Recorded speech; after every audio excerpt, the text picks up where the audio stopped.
سنہرے مستقبل کا خواب آنکھوں میں سجا کر سمندر پار جانے والوں کو بے رحم لہروں نے نگل لیا۔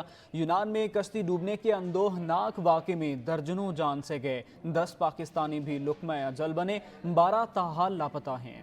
اپنوں کو اچھی زندگی دینے کی جستجو میں سمندر سے لڑ کر سمندر پار جانے والوں سے زندگی نے وفا نہ کی۔ یونان میں کشتی ڈوبنے کے واقعے میں سمندر میں ڈوبنے والوں کی درجنوں لاشیں نکال لی گئیں، باقی کی تلاش جاری ہے۔ اچھے مستقبل کی تلاش میں موت کا نوالا بننے والوں میں 10 پاکستانی بھی شامل ہیں، جن کی لاشیں نکال لی گئی ہیں، 12 ابھی بھی لاپتہ ہیں۔ کشتی میں سوار پاکستانیوں کا تعلق گوجرانوالا، گجرات اور شیخوپورہ سے ہے۔ کشتی حادثے میں بچ جانے والے 12 پاکستانیوں سے یونان میں پاکستانی سفارت خانے کے حکام نے ملاقات کی اور ان سے معلومات حاصل کی ہیں۔ ساتھ ہی ساتھ یونان میں پاکستانی سفارت خانے کی جانب سے ایک پریس ریلیز میں اپنے پیاروں کی تلاش کرنے والوں کو اپنے تمام تر کوائف فراہم کرنے کی بھی ہدایات جاری کی ہیں۔ اندوہناک سانحے کے سوگ میں کوٹلی ہوائی جہاز گراؤنڈ میں منعقدہ 3 روزہ فیسٹیول منسوخ کر دیا گیا۔